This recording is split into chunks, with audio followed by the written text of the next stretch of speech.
नमस्कार विद्यार्थी मित्र मैत्रिणींनो, मी डॉक्टर अनिरुद्ध क्षीरसागर के करिअर अकॅडमी या यूट्यूब चॅनलवर आपलं सहर्ष स्वागत करत आहे. मित्रांनो, सध्या एक आपण फक्त जर का स्पर्धा परीक्षाचा म्हणजे MPSC चा विचार केला तर विद्यार्थ्यांचे 3 ग्रुप पडतात. एक अंडर ग्रॅज्युएट किंवा पोस्ट ग्रॅज्युएट पण ज्यांनी MPSC कधीच दिलेली नाहीये, इन फ्युचर एखाद्या वर्षाने ते MPSC देणार आहे, असा एक विद्यार्थ्यांचा ग्रुप पडतो. दुसरा ग्रुप जो असतो तो 1 ते 4 वर्ष MPSC दिलेले आहेत, म्हणजे जे स्पर्धा परीक्षा देतात ते पण खूप जुने झालेले नाहीयेत, त्यांनी अभ्यास करायला सुरुवात केलेला आहे आणि त्यांच्या चुकातून शिकत शिकत ते पुढे चाललेले आहेत. असा एक दुसरा वर्ग असतो स्पर्धा परीक्षेचा अभ्यास करायला. आणि तिसरा जो वर्ग आहे तो आहे 4 किंवा 5 वर्षांपेक्षा जास्त अभ्यास केलेला विद्यार्थी गट. तर या पद्धतीने आपण UPSC किंवा इतर कोणत्याही स्पर्धा परीक्षांचा विचार नाही केला तर MPSC साठी, राज्यसेवेसाठी 3 क्लासेस पडतात. एक UG PG किंवा ज्यांनी आता इन फ्युचर एखाद्या 2 वर्षात MPSC देतील आणि ते अभ्यास करत आहेत MPSCच्या दृष्टीने. 2 1 ते 4 वर्ष ज्यांनी अभ्यास केलेला आहे आणि 3 5 पेक्षा जास्त वर्ष अभ्यास करतात. आता जो 2025ला सिलेबस चेंज होणार आहे तर त्या दृष्टीने जर का विचार केला तर पहिले 2 गट जे आहेत की जे अंडर ग्रॅज्युएट PG किंवा इन फ्युचर MPSC देणार आहे राज्यसेवा, आणि दुसरा 1 ते 4 वर्ष, तर हे 2 गट बऱ्यापैकी नाही तर 90% 2025 कडे वळतील, ज्यांना DC DYSP व्हायचं स्वप्न आहे. पण जेव्हा मी विद्यार्थ्यांशी बोलतो तेव्हा मला एक जाणवतं की 4 ते 5 वर्ष जे अभ्यास केलेले आहेत किंवा त्याच्यापेक्षा जास्त अभ्यास केलेले आहेत, बऱ्यापैकी विद्यार्थी हे काही मेन्सला एकदा जाऊन आलेले असतील किंवा एखादा इंटरव्ह्यू झालेला असेल, आणि ते अनेक विद्यार्थी असे की ते स्पर्धा परीक्षेत येताना DC DYSP या पद्धतीच्या क्लास 1चं स्वप्न पाहून आलेले आहेत आणि they are ready to change, म्हणजे ते सिलेबस किंवा अभ्यासक्रमानुसार चेंज व्हायला रेडी आहेत, फक्त कुठंतरी त्यांना धाकधूक होतीये. तर मला असं वाटतं की आजचं जे लेक्चर आहे त्या अशा सर्व विद्यार्थ्यांसाठी आहे. मग ते पहिला गटात असो, दुसऱ्या गटात असो की तिसरा, की ज्यांना आपल्याला कॉन्फिडन्स बूस्ट करायचा आहे, जे सेल्फ स्टडी करतात आणि ज्यांना एक कॉन्फिडन्स यायला हवा अभ्यासात, अशा सर्वांसाठी हे आजचं लेक्चर आहे आणि डेफिनेटली तुमचा याच्यातून कॉन्फिडन्स वाढेल. तर लेक्चर आहे होय, मराठीत संदर्भ उपलब्ध आहेत, जागतिक स्तरावर नावाजलेल्या संदर्भांचा दर्जेदार मराठी अनुवाद. ठीक आहे. मुख्य परीक्षा वैकल्पिक विषय, जे एक जनरल वैकल्पिक विषय आपण स्पर्धा परीक्षेत बेसिकली जास्त करून विद्यार्थी घेतात, मग ते हिस्ट्री असेल, जॉग्राफी असेल, पबॅड असेल, पॉलिटिकल सायन्स असेल किंवा सोशोलॉजी असेल, या सगळ्यांचे आपण काही ऑप्शनल्स विषय आहेत आपल्याकडे, त्यांची काय पुस्तकं आहेत ते आपण याच्यात पाहणार आहोत. आणि मी तुम्हाला जी पुस्तकं दाखवणार आहे ही जागतिक स्तरावर नावाजलेली जी संदर्भ आहेत इंग्रजी, त्यांची आपण मराठीत ट्रान्सलेशन केलेली आहेत, ती पुस्तकं आहेत. गेली 10-11 वर्षापासून UPSC मराठी देणाऱ्या विद्यार्थ्यांचा एक मोठा चंक होता, त्यांच्यासाठी आपण या पद्धतीचं ट्रान्सलेशन वर्क करत आलेलो आहे केसागर. तर ही पुस्तकं सर्व तुम्हाला उपयुक्त पडतील. मित्रांनो, मला असं वाटतं की लेखन आणि अनुवाद, अर्थानुवाद, भावानुवाद ह्या 2 वेगळ्या गोष्टी आहेत आणि कधी कधी मला वाटतं स्वलेखनापेक्षा अनुवाद करणं हे खूप आव्हानात्मक असतं.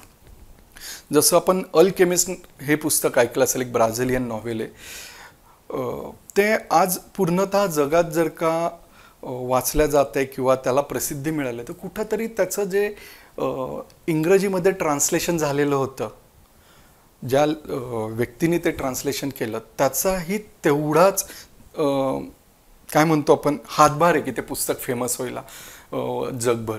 कारण की त्यांनी पावलो कावलोला जे म्हणायचं होतं त्या सगळ्या गोष्टी आहेत तशा त्यांनी मांडल्या. लेखनात आपल्याला काय वाटतं आपण आपले व्ह्यूज मांडू शकतो, पण अनुवाद असेल, अर्थानुवाद असेल, तिथं आपल्याला आपल्या गोष्टी रिस्ट्रिक्ट करून लेखक काय बोलतो ते आपल्याला समजून सांगून ते लिहावं लागतं. लेखकाची भाषा, लेखकाच्या भावना आपल्याला त्याच्यात टाकाव्या लागतात आणि एक सोपी भाषेत आपल्याला लिहावं लागतं. त्यामुळे जेव्हा दुसऱ्या कोणत्या भाषेतील आपण मराठी भाषेत जेव्हा अनुवाद करतो तेव्हा अवधानं असतील, व्यवधानं असतील, अर्थ, सोपी भाषा, समजणारी भाषा, ह्या सगळ्याच गोष्टी आपल्याला सांभाळाव्या लागतात आणि डेफिनेटली आपण या सर्व गोष्टी सांभाळून हे आव्हानात्मक कार्य पार पाडत आहोत. तर आपण पाहूया पहिलं पुस्तक. तर पहिलं पुस्तक आहे an introduction to political theory, O.P. Gauba. Political science या ऑप्शनल सब्जेक्टचं आहे. आपण जे मराठीत केलेलं आहे, नवीन आवृत्ती आता येतच आहे. An introduction to political theory, राजनीतीशास्त्र परिचय. हे पुस्तक जे पॉलिटिकल सायन्स ऑप्शनल घेतात अशा सर्व विद्यार्थ्यांना हे पुस्तक माहिती आहे आणि याचा जो अनुवाद आहे तो प्राध्यापक तुकाराम जाधव आणि श्रीकांत गोखले सरांनी केलेला आहे. तुकाराम जाधव हे जे नाव आहे हे स्पर्धा परीक्षातील विद्यार्थ्यांना एक असं परिचित नाव आहे. गेली अनेक वर्ष सर राज्यशास्त्र हा विषय शिकवत आहेत. त्यांचा गाढा व्यासंग आहे आणि गाबा सरांच्या मूळ लेखनास, त्याच्या अर्थास, मतितार्थास त्यांनी पूर्णतः न्याय दिलेला आहे असं मी म्हणतो.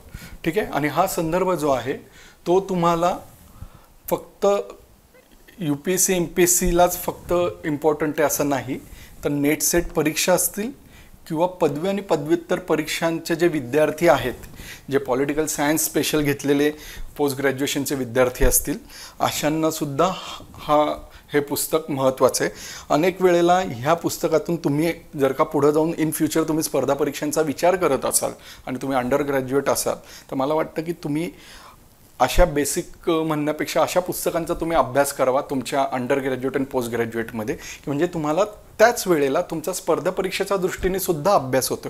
आता कसं थोडंसं पॅटर्न बदलणार आहे कारण की लेखी परीक्षा येते, सो तुम्हाला अभ्यासाचा पॅटर्न बदलायचा. त्यामुळं अंडर ग्रॅज्युएट मुलं जी आहेत, पोस्ट ग्रॅज्युएट जी मुलं आहेत, जी शिकत आहेत, तर त्यांनी आता फक्त एक्झाम ओरिएंटेड न जाता आपल्याला आपलं एम फक्त BA पॉलिटिकल सायन्स होणं किंवा MA पॉलिटिकल सायन्स होणं हे न ठेवता आपल्याला जर का UPSC करायचे असेल तर त्याला इन शॉर्ट पहिल्या 3 ते 4 वर्षात फ्रेम करून आपल्याला त्या पद्धतीने विद्यापीठाला लागणारी कोणती पुस्तकं आहेत आणि ती कोणती पुस्तकं नुसती विद्यापीठाला चालणार नाही तर विद्यापीठ प्लस स्पर्धा परीक्षेला चालतील हे पाहावं लागेल आणि त्या पद्धतीने ते संदर्भ वापरावे लागेल.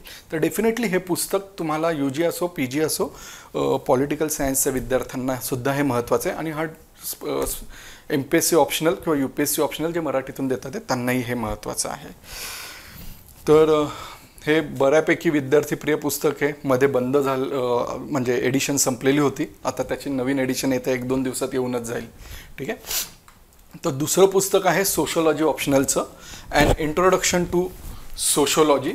विद्याभूषण आणि डॉक्टर DR सचदेव सरांचं हे पुस्तक आहे आणि मराठीत आहे ॲन इंट्रोडक्शन टू सोशोलॉजी, समाजशास्त्र परिचय.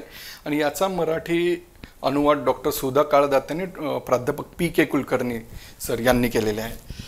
हे जे पुस्तक आहे ॲन इंट्रोडक्शन टू सोशोलॉजी, समाजशास्त्र परिचय, विद्याभूषण सर आणि DR सचदेव हे दोन्ही एक ज्ञान तपस्वी, जे दोन्ही ज्ञान तपस्वी आहेत त्यांच्या लेखणीतून हे तयार झालेलं पुस्तक आहे आणि प्रत्येक पानातून तुम्हाला एक असं विचार किंवा समाजशास्त्रज्ञ भेटत असतात अशा पद्धतीचं हे पुस्तक आहे.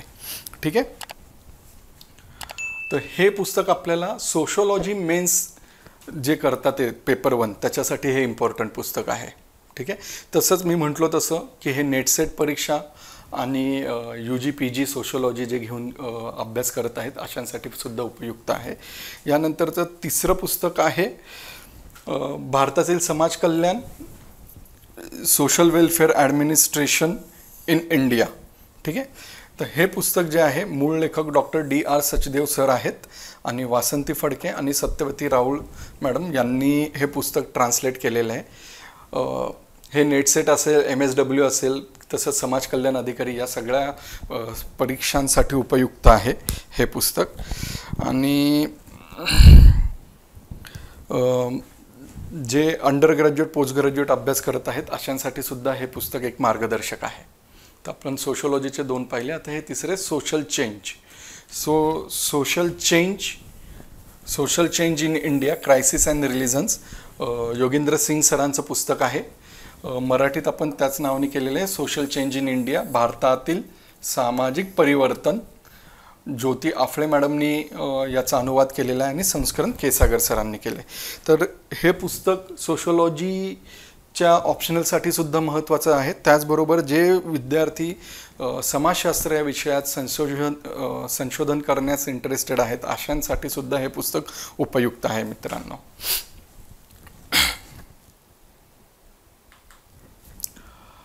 पुढचं आहे पुस्तक new horizons of public administration, Mohit Bhattacharya sir यांचं पुस्तक आहे. मराठीत सुद्धा new horizons of public administration, Mohit Bhattacharya, अनुवाद Vasanti Phadke madam. UPSC MPSC NET SET आणि जे मुलं UG PGचा अभ्यास करत आहेत पबॅडसाठी पब्लिक ॲडमिनिस्ट्रेशनसाठी त्यांनी हे आधीपासून पुस्तक वाचावं. मोहित भट्टाचार्य सर हे बंगालमधील बर्दवान विद्यापीठाचे कुलगुरू होते आणि वासंती फडके मॅडम ह्या आदरणीय यदी फडके सरांच्या मिसेस आहेत आणि मराठी आणि इंग्रजी दोन्ही भाषांवर त्यांचं प्रभुत्व आहे. भाषेवर हुकमत आहे. जी ओघ जपणारी वाणी आपण म्हणतो, भाषा म्हणतो, ती जपत आशयाला बाधा न येऊन देता, कारण की हा विषय खूप अवघड आहे, तर या विषयाच्या आशयाला बाधा येऊन न देता याचं ट्रान्सलेशनचं काम खूप आव्हानात्मक होतं. ते मॅडमनी खूप उत्कृष्टरित्या केलेलं आहे आणि हे पबॅडचे अनेक विद्यार्थी जे UPSCचा अभ्यास करतात ते वाचत असतात. तर ही सगळी जे आता तुम्ही MPSCचा ऑप्शनलला पहिल्यांदा फेस करणार आहात म्हणून मी तुम्हाला ही पुस्तकं स्पेसिफिकली पुन्हा एकदा दाखवत आहेत. अदरवाईज ही बऱ्यापैकी UPSC मराठीत करणाऱ्या विद्यार्थ्यांना माहिती असतात, पण तुम्हाला जे MPSC करतात आहे, जे 4-5 वर्ष अभ्यास करतात आहे आणि त्यांना DC DYSPच हे स्वप्न आहे आणि ते उगीच त्यांना बदलायचं नाही, अशा विद्यार्थ्यांसाठी किंवा येणाऱ्या काळात तुम्ही स्पर्धा परीक्षा देताय किंवा 1 ते 4 वर्षात तुम्ही अभ्यास केलेला आहे आणि DC DYSP बनणंच तुमचं स्वप्न आहे आणि तुम्ही सिलेबसप्रमाणे चेंज होऊ शकता. तुम्हाला तुमचं स्वप्न चेंज करायचे का अभ्यास चेंज करायचा, तर तुम्ही जर का डिसिजन घेत असाल की नाही मला पेपर पॅटर्न चेंज करायचा, तर अशा वेळेला तुम्हाला ह्या पुस्तकं समजायला हवी, माहिती असायला हवी, म्हणून मी हे सगळे लेक्चर्स घेत आहे आज. ठीक आहे. तर new horizons of public administration, Mohit Bhattacharya. त्यानंतर प्रसाद सरांचं ॲडमिनिस्ट्रेटिव्ह थिंकर्स. ठीक आहे. याचा अनुवाद वासंती फडके मॅडम आणि श्रीकांत गोखले सरांनी केला आहे. श्रीकांत गोखले सर हे नाव माझ्या अंदाजे स्पर्धा परीक्षा देणारा प्रत्येक विद्यार्थ्याला किंवा ज्यांनी UPSC दिलेली आहे, अनुवादित पुस्तकं वाचत आहेत, त्यांना माहिती आहे की सरांची किती सरळ साधी सोपी भाषा आहे आणि प्रत्येक लेखकाच्या विचारांना त्यांना काय मांडायचं त्यांना काय विद्यार्थ्यांना सांगायचं आहे ते एकदम सोप्या पद्धतीने सर सांगतात, लिहितात, आपल्याला ते समजतं अशा पद्धतीने सर लिहितात. तर ह्या 2 चांगल्या अनुवादकांनी हे पुस्तक जे आहे ॲडमिनिस्ट्रेटिव्ह थिंकर्स, म्हणजे विद्यापीठस्तरीयवर जे वेगवेगळे विद्वान व्यासंगी आहेत त्या अशा अनेक विद्वान व्यासंगी प्राध्यापकांनी हे पुस्तक लिहिलेलं आहे. या पुस्तकात ॲडमिनिस्ट्रेटिव्ह थिंकर्स सांगताना वेगवेगळ्या प्राध्यापक म्हणा किंवा लेखक म्हणा यांच्या वेगवेगळ्या विचारशैली आहेत, लेखनशैली आहेत, त्याचा प्रत्येकाच्या शैलीला न्याय द्यायचा प्रयत्न केलेला आहे आणि मूळ आशयाला तर बिलकुल बाधा येऊन दिलेली नाही आहे. तर अशा पद्धतीने याचा सरळ तरल असा सुगम अनुवाद केलेला आहे ॲडमिनिस्ट्रेटिव्ह थिंकर्स. जड पुस्तक म्हणू शकतो आपण जर का विद्यार्थ्यांच्या भाषेत म्हणायला गेलो तर. ठीक आहे. तर यानंतर पुढचं आहे a history of modern world, Ranjan Chakravarti सरांचं हे पुस्तक आहे. An outline history of the modern world. Ranjan Chakravarti हे मूळ लेखक आहेत. पुन्हा एकदा श्रीकांत गोखले सरांनी याचा अनुवाद केलेला आहे. संपादन संस्करण केसागर सर यांनी केलेलं आहे. हे पुस्तक सुद्धा स्पर्धा परीक्षेसाठी उपयुक्त आहे, MPSC किंवा UPSCच्या मेन्ससाठी. पुढचं पुस्तक आहे इतिहासाचं, the Penguin history of early India from origins to AD 1300, Romila Thapar मॅडमचं. रोमिला थापर मॅडम हे नाव मला वाटतं स्पर्धा परीक्षेतील किंवा इतिहासाचे जे अभ्यास करतात अशा सर्वच विद्यार्थ्यांना माहिती असेल. तर त्यांचं आपण मराठीत पुस्तक ट्रान्सलेट केलेलं आहे, अर्ली इंडिया प्रारंभापासून इसवी 1300 पर्यंतचा प्राचीन भारताचा इतिहास. रोमिला थापर मॅडम, अनुवादक प्राचार्य ना गायधनी सर आणि वासंती फडके मॅडम. गायधनी सरांनी याचा अनुवादसुद्धा केलेला आणि गायधनी सरांचे प्राचीन भारताचा इतिहास हे पुस्तक असेल, मध्ययुगीन भारताचे इतिहास हे दोन्ही पुस्तकं के सागर प्रकाशनातर्फे पब्लिश झालेलं आहे. प्राचीन भारताचे इतिहास जे आहे ते आर्ट अँड कल्चरसाठी उपयुक्त असं पुस्तक आहे. अर्ली इंडिया हा जो सब्जेक्ट आहे हा आपल्याला इतिहासाचा पेपर 1 ऑप्शनलसाठी महत्त्वाचा आहे. त्यानंतर India struggle for independence, Bipin Chandra सरांचं हे पुस्तक आहे, इंडिया स्ट्रगल फॉर इंडिपेंडन्स, भारताचा स्वातंत्र्य संघर्ष. मराठी अनुवाद डॉक्टर MV काळे सरांनी केलेले. हे सुद्धा एक इतिहासाचे अध्यापक आहेत, त्यांचा इतिहासाचा चांगला अनुभव आहे. त्यांनी त्याच पद्धतीने India struggle for independence Bipin Chandra सरांचं पुस्तक ट्रान्सलेट केलेलं आहे. हे पेपर 2साठी आपल्याला महत्त्वाचं आहे इतिहासाच्या. India since independence, India since independence, मूळ लेखक पुन्हा बिपिनचंद्र सर, मृदुला मुखर्जी, आदित्य मुखर्जी. आणि मराठी अनुवाद Makru Pardhi, doctor Arun Joshi sir, VA Kshirsagar, प्राध्यापक MB नातू आणि VC फडके या सर्व अनुवादकांनी याचा अनुवाद केलेला आहे, इंडिया सिन्स इंडिपेंडन्स. याच्यानंतर मी मुद्दाहून हे पुस्तक दाखवतो, मॉडर्न इंडिया. ओल्ड NCERTचं हे पुस्तक आहे, मॉडर्न इंडिया. बिपिनचंद्र सरांनी लिहिलेलं आहे आणि डॉक्टर MV काळे सरांनी अनुवाद केलेला आहे. बिपिनचंद्र सर, जर का मी अधिकारी झालेलो आहे UPSC थ्रू आणि मला बिपिनचंद्र सर नाव माहीत नसेल तर एक तर तो खोटं बोलतो, नाही तर तो अधिकारी नाही आहे असं म्हणतात.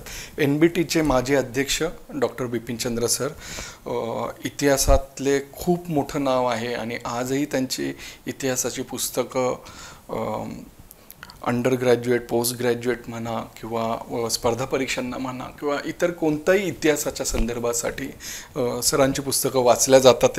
तर ही 3 पुस्तकं, India struggle for independence, India after independence आणि म्हणजे सिन्स, आणि तिसरं मॉडर्न इंडिया, ही 3ही पुस्तकं आपण मराठीत ट्रान्सलेट केलेली आहेत बिपिनचंद्र सरांची.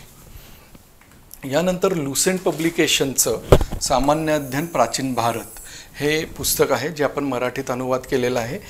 मूळ लेखक संजीव कुमार सर आहेत. लुसेंटचं जे हिंदीमध्ये पुस्तक आहे प्राचीन भारत, ते हे प्युअरली एक्झाम ओरिएंटेड पुस्तक आहे, ज्याच्यात नोंदी, मुद्दे, तक्ते, नकाशे, महत्त्वाचे वस्तुनिष्ठ प्रश्न या पद्धतीने या पुस्तकाची पूर्णतः रचना आहे. ठीक आहे मित्रांनो.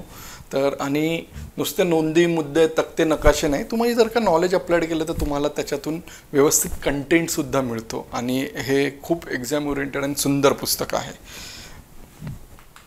मॉडर्न इंडिया आपण बोललेलो आहे. यानंतर advance study in the history of medieval India, volume 1, JL Mehta. तर हे परत हिस्ट्री ऑप्शनल पेपर 1साठी महत्त्वाचं पुस्तक आहे. मध्ययुगीन भारताचा बृहत इतिहास, खंड पहिला, JL मेहता सर, माकरू पारधी सर. पारधी सर हे स्वतः इतिहासाचे अध्यापक होते, पत्रकार होते, त्याचबरोबर खूप नावाजलेले राष्ट्रीय आंतरराष्ट्रीय खातीवर त्यांनी काम केलेलं आहे आणि लेखकसुद्धा आहेत.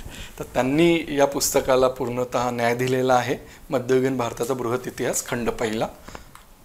यानंतर NCERTचे जी 3 पुस्तकं सर्वात महत्त्वाची गाजलेली आहेत की ज्याचा आपण के सागरने अनुवाद केलेला आहे, ती म्हणजे मॉडर्न इंडिया बिपिनचंद्र सर, त्याच्यातलं दुसरं हे medieval India, history of textbook class 11 sorry.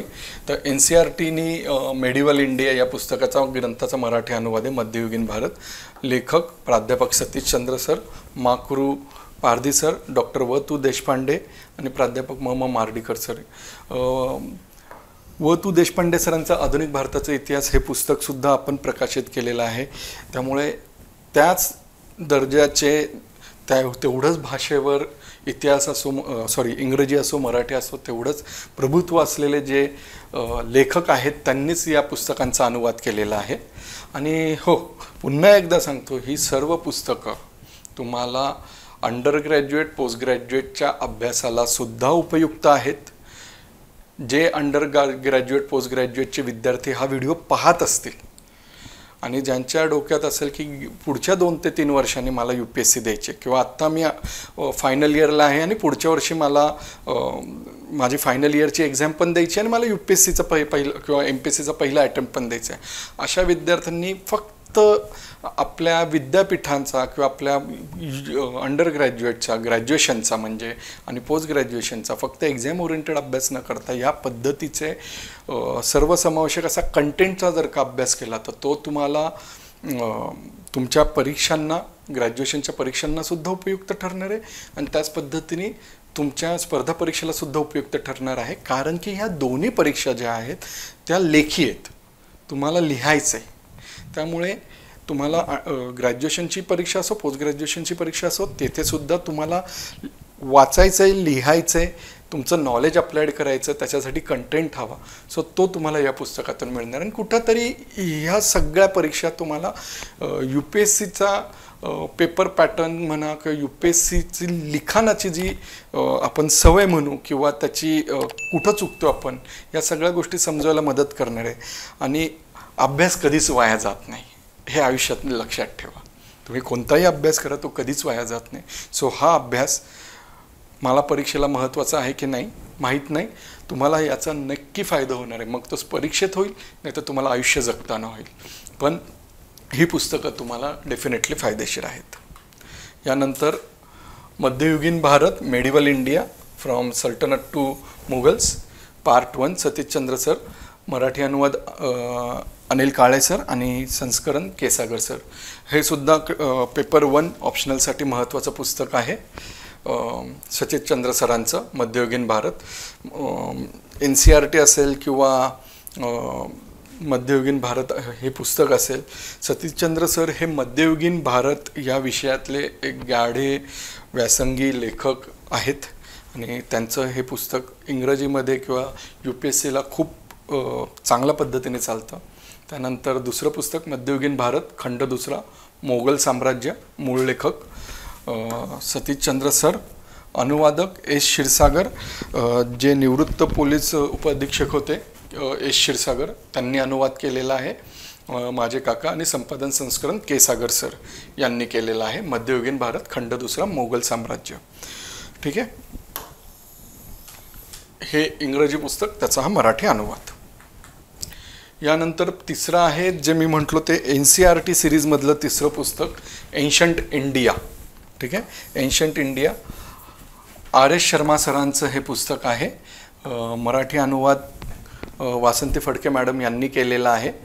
RS Sharma सरांचा व्यासंगी संशोधनपूर्ण लेखणीतून साकारलेला आणि NCERTने पूर्वी पाठ्यक्रमात नेमलेला एन्शंट इंडिया या इंग्रजी संदर्भाचा हा मराठी अनुवाद आहे. हे ओल्ड NCERT किंवा NCERT बुक्स हे सर्वात जास्त विद्यार्थी बेसिक्स किंवा स्टार्टिंगला वाचतात. जसं तुम्ही म्हणता की आम्हाला स्टेट बोर्ड वाचायचं, तसं इतिहास सुरुवात करताना मग तो पूर्वला असो, मुख्यला असो किंवा ऑप्शनलला असो, ही पुस्तकं तुम्हाला महत्त्वाची आहेत. यानंतर आधुनिक जगाचा इतिहास doctor Hukumchand Jain, history of modern world, Jain and Mathur sir, Hukumchand Jain आणि कृष्णचंद्र माथुर सर. मराठी अनुवाद अनिल काळे सरांनी केलेला आहे. हे तो आपल्याला GS साठी असेल किंवा पेपर 2 साठी असेल, दोन्हीसाठी आपल्याला हे आधुनिक जगाचा इतिहास हे महत्त्वाचं पुस्तक आहे. त्यानंतर हिस्ट्री ऑफ एन्शंट इंडिया हे एक पुस्तक आहे. जयल मेहता आणि सरिता मेहता मॅडमने लिहिलेलं आहे. MV काळे सरांनी याचा अनुवाद केलेला आहे. यानंतर ancient India in historical outline DN. झा सरांचं पुस्तक आहे. माकृ पारधी सर, मी मगाशीच अनेक अनुवादकांचे परिचय करून देत चाललेलो आहे, म्हणून मी पुन्हा परिचय करत नाही आहे. प्राचीन भारत तुम्हाला बेसिकली माहिती असेल, आता हा ऑप्शनल पेपर 1चा विषय आहे. त्यानंतर मध्ययुगीन भारताचा बृहत इतिहास खंड 3, advance study in the history of medieval India volume 3, जयल Mehta. मध्ययुगीन भारताचा बृहत इतिहास खंड 3, जयल मेहता, V.S. क्षीरसागर, वतू देशपांडे आणि डॉक्टर अरुण जोशी सरांनी हे केलेले. हे पुस्तक जे आहे हे आर्ट अँड कल्चर, कला संस्कृतीसाठी महत्त्वाचं पुस्तक आहे हे, वॉल्यूम 3. ठीक आहे, आर्ट अँड कल्चरसाठी महत्त्वाचं पुस्तक आहे हे, medieval India volume 3, जयल Mehta sir. त्यानंतर ही 2 पुस्तकं आहेत. हुकुमचंद सरांचंच आहे, आधुनिक भारताचा इतिहास, हे सुद्धा आपल्याला पेपर 2साठी महत्त्वाचं आहे. आणि Indian historical places, doctor Hukumchand Jain, doctor M.V. काळे सरांनी याचं हे केलेलं आहे. हेही तुम्ही म्हटलं तर आर्ट अँड कल्चरसाठी महत्त्वाचं पडेल. भारतातील ऐतिहासिक स्थळांवरील अभ्यासपूर्ण विवेचन आहे. ठीक आहे, हे झालं इतिहास. यानंतर भूगोल. India the physical aspects, K Siddharth sir. K Siddharth sir हे बऱ्यापैकी तुम्ही TV असेल किंवा भूगोल असेल या ठिकाणी तुम्ही सरांना पाहिलं असेल, वाचलं असेल, तर खूप सुंदर असं इंडिया द फिजिकल ॲस्पेक्ट, प्राकृतिक भारत, जे फिजिकल जॉग्रफीसाठी आपल्याला जे पुस्तक आपण म्हणतो, तर हे इंग्रजी पुस्तक आहे जे बऱ्यापैकी चांगल्या पद्धतीने चालतं. त्याचा हा मराठी अनुवाद आहे के सिद्धार्थ सरांचा, इंडिया द फिजिकल ॲस्पेक्ट, प्राकृतिक भारत. आणि आपलं सुप्रदाते सरांचं प्राकृतिक भूगोल हे सुद्धा पुस्तक आहे. तर हे एक आहे India the physical aspect, geography optional paper 1साठी महत्त्वाचं आहे. त्यानंतर मानवी भूगोल, मला वाटतं माजिद हुसेन सरांची मी काही वेगळी ओळख करून द्यायची मला गरज वाटत नाही आहे. माजिद हुसेन सर म्हणजे भूगोलासाठी त्यांचे जे काही पुस्तकं आहेत ते मला वाटतं ते तिथं तुमचा अभ्यास कंप्लीट होईल असे आहेत. सो मानवी भूगोल पुन्हा एकदा पेपर 1चं पुस्तक आहे हे ऑप्शनलचं. केंद्र व राज्य लोकसेवा आयोगाचे असेल भूगोल या वैकल्पिक विषयाचा पेपर 1साठी महत्त्वाचा आहे. मराठी अनुवाद A.V. Bhagwat sir, Sanjeev Nalawade sir, Iravati Nalawade madam, Pravin Saptarshi sir, Mukund Natu sir आणि श्रीकांत क्षीरसागर यांनी हे पुस्तक अनुवादित केलेलं आणि सुधारणा विस्तार के सागर सरांनी केलेला आहे. मानवी भूगोल, मला वाटतं की जे भूगोल ऑप्शनल घेतात ते त्यांच्यासाठी मानवी भूगोलसाठी हे एक full stop, one stop solution आहे. Human geography. ठीक आहे. त्यानंतर वर्ल्ड जॉग्रफी पुन्हा एकदा माजिद हुसेन सर, GS किंवा याच्यासाठी पेपर 2साठी हे महत्त्वाचं पुस्तक आहे. जी मुलं याचासुद्धा अभ्यास करत आहेत, अंडर पोस्ट ग्रॅज्युएट, मी पुन्हा एकदा सांगतो यांनासुद्धा हे पुस्तक महत्त्वाचं आहे मित्रांनो. ठीक आहे. त्यानंतर माजिद हुसेन सरांचं आहे evolution of geographical thoughts, 6th edition आहे. इव्हॅल्युशन ऑफ जिओग्राफिकल थॉट्स, भूगोलशास्त्र, विचार व विकास. माकृ पारधी सरांनी याचा अनुवाद केलेला आहे. माजिद हुसेन सरांचं हे मूळ पुस्तक आहे. त्यानंतर के सिद्धार्थ सरांचं जिओग्राफी थ्रू मॅप्स हे एक पुस्तक आहे. के सिद्धार्थ आणि S. मुखर्जी यांचं आपण मराठीत 2 पुस्तकं केले, जिओग्राफी थ्रू मॅप्स इंडिया आणि जिओग्राफी थ्रू मॅप्स वर्ल्ड. ही दोन्ही पुस्तकं आपल्याला ऑप्शनलसाठी महत्त्वाची आहेत. श्रीकांत गोखले सरांनी दोन्ही पुस्तकांचा अनुवाद केलेला आहे मित्रांनो. ठीक आहे. त्यानंतर के सिद्धार्थ सरांचं 4थं पुस्तक इकॉलॉजी अँड एन्व्हायरमेंट, परिस्थितिकी व पर्यावरण. तर हे पुस्तक आपल्याला महत्त्वाचं आहे इकॉलॉजी या सब्जेक्टसाठी. पुन्हा एकदा श्रीकांत गोखले सरांनी या पुस्तकाचा अनुवाद केलेला आहे. राज्यसेवा असेल किंवा अजून आपलं MPSCचे किंवा UPSCचं असेल याच्यासाठी महत्त्वाचं आहे. यानंतर लुसेंटचं जनरल सायन्स म्हणून एक पुस्तक जे होतं ते मराठीतून आपण काढलं आणि आता इंग्रजीमधून सुद्धा आपणच काढतोय. लुसेंट जनरल सायन्सचं पहिलं माझ्या अंदाजे 9 ॲडिशन लुसेंटतर्फे आलेलं आहे आणि आता ऑल ओव्हर इंडिया आपण हे पुस्तक पब्लिश करतो. के सागर जनरल सायन्स, रविभूषण सरांचं. तर हे पुस्तक आहे आणि याचा आपण मराठी अनुवादसुद्धा केलेला आहे. जनरल सायन्स रविभूषण सरांचं, के सागर सामान्य विज्ञान. मराठीत अनेक विद्यार्थ्यांनी हे पुस्तक वाचलेलं असेल. अमर मुळे सर, योगेश नेतनकर सर जे सहाय्यक विक्रीकर आयुक्त आहे त्यांनी अनुवाद केले, संस्करण मी केलेलं आहे, डॉक्टर अनिरुद्ध क्षीरसागर. आणि रविभूषण सरांचं हे पुस्तक आहे. बऱ्यापैकी एक्झाम ओरिएंटेड कंटेंट नॉलेज असं आपण म्हणतो ना, एक अपवादात्मक पुस्तक म्हणतो आपण, की ज्याच्यात एक्झाम ओरिएंटेड पण आहे आणि कंटेंट पण आहे. तर असं हे पुस्तक आहे. आणि राज्यसेवा पूर्वच्या परीक्षा असो किंवा 22च्या परीक्षा असो, 22-23 प्रश्नांपैकी ते प्रश्न आलेले आहेत, 22-23 या पद्धतीचं हे पुस्तक आहे, प्युअरली एक्झाम ओरिएंटेड. आणि डेफिनेटली मराठी पुस्तकाला विद्यार्थ्यांनी खरंच खूप छान प्रेम दिलेलं आहे.